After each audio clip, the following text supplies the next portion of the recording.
Hi, everyone. I'm Ben Gonzalez, and this is TDI.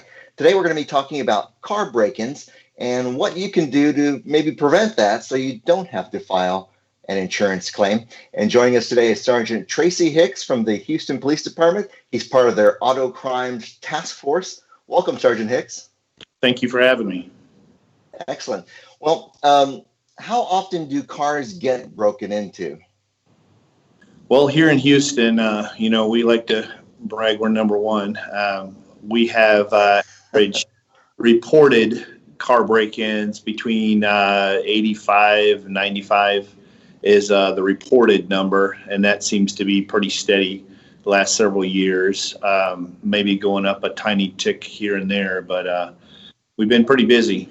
Is that the same kind of numbers that just around the state, or do you hear anything about other areas? Well, as far as like the larger cities, obviously going to have more. We just have more cars.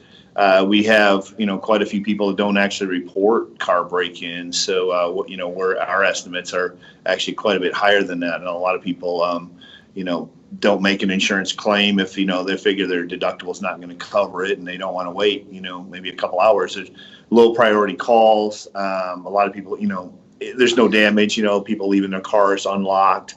As far as the smaller towns, I don't think they're going to have obviously they won't have the numbers, but where the whys and the hows do change from city to city. You said something that sparked my attention there about the police reports and some people not reporting it. For deductibles, you're actually going to be filing those claims on your homeowner's insurance if something is stolen from your car and the car is still there. But where are break-ins most likely to occur? Is it somewhere where you're going to be parked for a long period of time or at home? Well, here in Houston, our biggest thing is mostly the restaurants, the gyms, even the convenience stores. It's not the long-term cars, parked overnight in town here. Our biggest problem is not, the kids at nighttime, walking through a neighborhood and looking in people's cars. Ours are very quick and easy. It's the lunch crowd, the dinner crowd. People going to the yoga studios, obviously our gyms. We have 1,000 gyms, and that's prime pickings, because I think criminals learn over the years, where, they're not going to return to places where they struck out, basically. So they're going to go to the places they know. People go in the gym, they're afraid to bring their valuables into the gym because lockers get broken into. So, these guys hang out in the parking lots of the gyms, and they watch people literally, females putting their purse, or men even stuffing their wallet in their trunk or trying to hide it somewhere in their car. And we're trying to get the message out is that's not such a great idea, literally, because you've basically taken all the guesswork out of, I wonder if there's valuables in that car, to there are definitely valuables in the car. Yeah, I think I've heard of people, you got your wallet and you don't want to leave it anywhere where it can be seen, but you don't want to take it in. So you stick it in the side on the car door or right underneath your seat. But that's probably not a good idea if somebody's watching you, huh? Right. The first place, crooks, when we have videos of, the first thing they do when they dive in your car, they check your center console, your glove box, under the seat, the seat pockets in the back, and their door panels. And then if they don't see anything, boom, they're out. They check the 5 places that, that everyone hides their stuff, and then they're out. It's quick. They're not going to get caught in there they're not going to be in your car for more than, 15 seconds. And as far as the places that it occurs, like you said, the gyms or a restaurant, they know you're going to be busy for at least an hour as you go in. So now we've had, because of the COVID and, obviously the statewide here, we've had, almost all the restaurants, the gyms, everything's been closed. And so we actually, it concentrated our car break-ins to the parks, where people were still able to jog, or people were able to even go outside and have any fresh air at all. So that's where all the cars were. There were no cars. There were no cars at the gym. So all of our crooks all concentrated their efforts, which was good on our part because we could concentrate our undercover officers in those places. But now, as stuff starts to open back up, just not just here in Houston, but everywhere, we're actually seeing huge numbers. It's like the crooks kind of took off a little bit of time too, but they're back out at the gyms are slowly opening, but not all of them are open. The restaurants are open, but not all of them. So they're going where the vehicles are. What makes a car a target as opposed to the one that's right next to it? Well, like I said, a lot of these guys, they watch. They're looking for people actually placing. You go to a restaurant, a Chili's or Olive Garden for lunch. A lot of people bring their laptops or whatever, and they know they're having a business lunch, and they don't want to bring that large clunky laptop in, and these guys sit in the parking lots. They're there at 10:45. I've seen them myself. A lot of times, we have videos and videos and videos of people just looking. There's not a particular car. I think it's a lot of times they're watching for behaviors.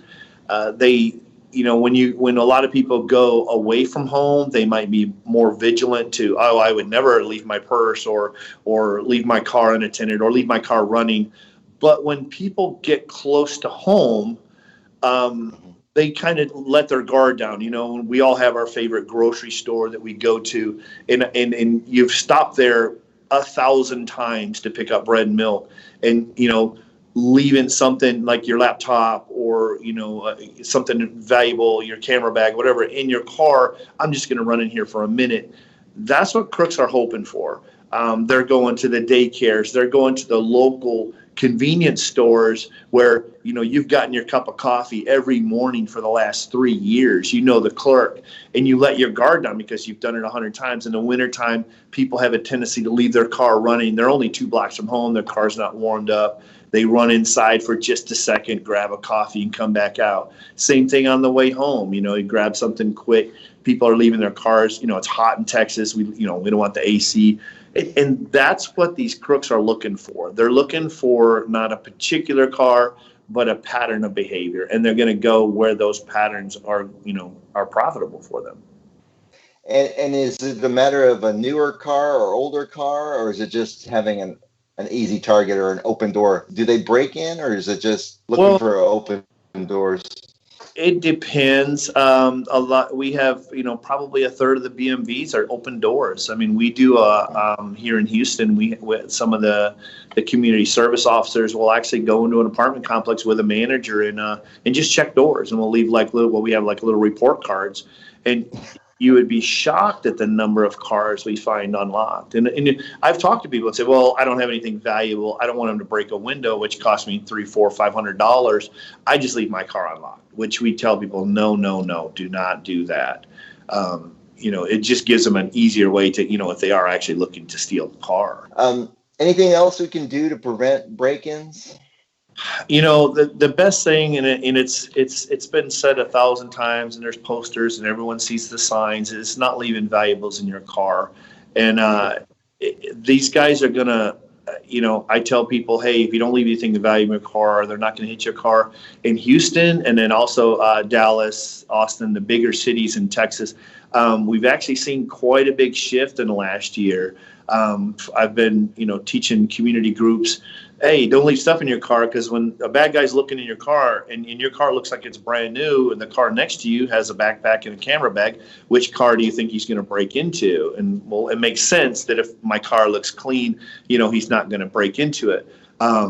When this last year, we have seen a huge increase in people breaking into cars that had nothing showing. They're simply looking for guns. Guns are the new hot topic. We've had some apartment complexes that have the big high-rise parking garages, and a lot of the bigger cities have those now. We had one complex that got hit for 66 cars in one night, and one person out of the 66 reported anything missing from their car. I mean, they were leaving laptops and camera bags and backpacks. They were, and the only thing left, they were looking for guns. Guns have a lot more resale value. the thing about laptops, when I got into this business, auto theft 15 years ago, it was all laptops. It's laptops. Stop. Everyone's stealing laptops. The value of laptops has changed. You can get a decent laptop for $300. They used to cost $3,000. So a resale on that, they're going to get $40. It's just big and it's clunky. It's not worth it. When I can get a gun, I'm going to get $500, $600, $700 for it. And the biggest thing I can tell people there is there's no circumstances whatsoever you should ever leave your gun in the car. And if you are a person who carries and you frequent a bar or a restaurant that's not allowed, is investing in a small, they make small gun safes that can be mounted permanently into your car. Those things work great. They're kind of like little hotel safes almost. They're very inexpensive. And, you go to a ball game, you go to, amusement park. There's a lot of places you can't bring your gun in Texas. And so, it's not just for guns. You go to the gym, you can throw your wallet in there. You got an expensive watch, or a diamond bracelet. You can throw that in there. Having that little tiny safe mounted into your, they have center console safes, glove box safes. Having those things are a great investment, $200-$300, and it's like a huge peace of mind for like a very small price. Besides break-ins, can you touch very quickly on auto thefts? Is there anything we can do to prevent a car being stolen? Well, the auto thefts, they're kind of going up a little bit, and depending on where you're at, we're in Texas, and nationwide, a lot of the cars, but here in Texas, people love their trucks, and thieves love the trucks because that's what resells. We've had a huge increase of Chevy trucks. It used to always be Fords, the 08s and older, the old vehicles that don't need the key fob. Well, criminals have figured out that GMC products which includes Cadillac, GMC, and Chevy, all have the same motor, and there's a very easy way they can be stolen now. So we always used to see the older vehicles. A lot of people think, well, I have an old vehicle. I don't need to spend any money to prevent it from being stolen, like, spending expensive alarm or a club or a kill switch.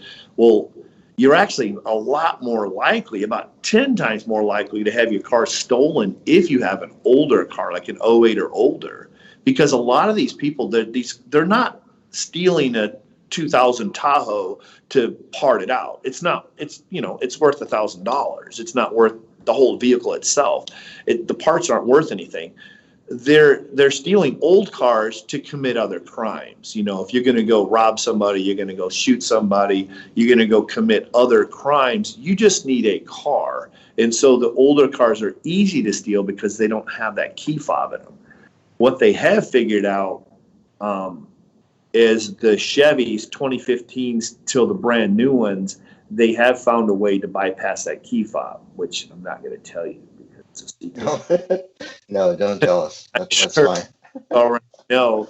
But as far as the newer cars that are stolen, a lot of them are stolen with because of the key fobs. The key fobs are kind of handy to have. That the car has to sense that key fob in there. So the criminals have learned more. There's more financial crimes involved. Valets or dealership ripoffs have went through the roof as opposed to what they used to be, because they have to find a way to get that key. Gotcha. Okay. Well, thank you, Sergeant. I appreciate you taking some time to talk with us today. So, folks, regarding the insurance part of this, car break-ins, if something is stolen from your car, that may be covered by your home insurance or your renter's policy. But the damage that's caused to your car, like a broken window or a broken lock, that would only be covered if you have comprehensive auto insurance. Comprehensive is for anything besides a crash. So that's, fire, flood, or vandalism. So we have all this information on our website. It's tdi.texas.gov. And if you have a specific question about other types of insurance, you can always call our helpline. That's 1-800-252-3439. For Sergeant Tracy Hicks, I'm Ben Gonzalez. This is TDI.